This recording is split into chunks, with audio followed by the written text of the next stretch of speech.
যদি ছোট্ট মিমো কোনো আবদার করে আর তার উপর সেটা যদি হয় কোনো খাবারের আবদার, তাহলে কি সেটা কেউ ফেলতে পারে? আর বিশেষ করে যদি মিমো ওর খুব প্রিয় কারোর কাছে সেটা বলে, তাহলে তো ওর পাশাপাশি আমাদেরও একটু ভালোই হয়। তো সন্ধেবেলায় মিমোকে নিয়ে চলে গিয়েছিলাম ওর ছোট মাম্মার বাড়িতে। আর সেখানে যাওয়ার পর মিমোর আজকের আবদার, ও কিন্তু একটু স্যান্ডউইচ খাবে। তো স্যান্ডউইচটা আমি বানাবো ভেবেছিলাম, কিন্তু ওর ছোট পাপা তার থেকেও ভালো স্যান্ডউইচ বানাতে পারে।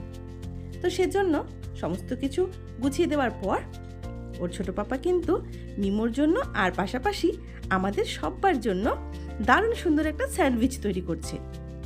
তো তোমরা তো দেখতেই পেলে যে ব্রেডগুলোকে বেশ সুন্দরভাবে একটু রোস্ট করে নিয়ে তার মধ্যে কেটে রাখা পেঁয়াজ কুচি, শসা আর গাজর কুচির সাথে একটু করে টমেটো কেচাপ আর মেয়োনিজ দিয়ে সঙ্গে একটা ডিম সেদ্ধ করে নিয়ে সেটাকে গ্রেট করে দিয়ে তারপর সবগুলোকে একসঙ্গে নুন আর গোলমরিচ গুঁড়ো দিয়ে ভালো মতন মিক্স করে নিয়ে সেঁকে রাখা ব্রেডগুলোর ভেতরে ভরে দেওয়া হলো।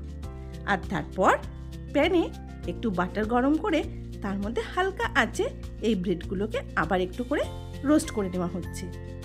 তো তারপর কিন্তু তৈরি হয়ে গেল গরম গরম স্যান্ডউইচ।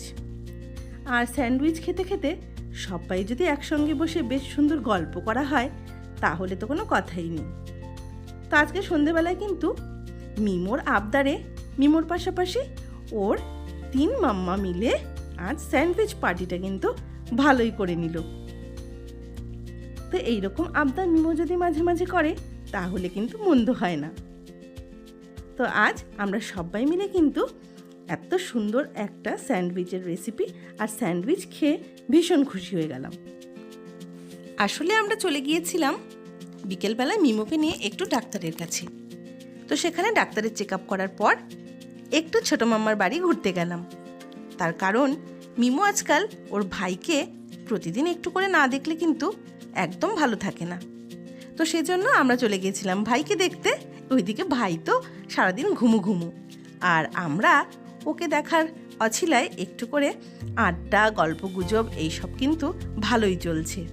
আর তার পাশাপাশি এমন সুন্দর একটা ইভিনিং স্ন্যাক্স হলে কার না ভালো লাগে। তা আজকে এই ছোট্ট ঘোরাটা তোমাদের সঙ্গে শেয়ার করলাম, সঙ্গে রইল খাওয়া দাওয়া।